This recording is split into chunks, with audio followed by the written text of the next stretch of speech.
Čitavo se more slilo u nebo, ulilo u potok i oteklo reči.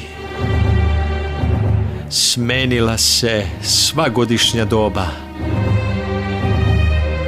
Kad se izribala iskrzana linija života, ispruženog dlana, prosjaka sa ćoška.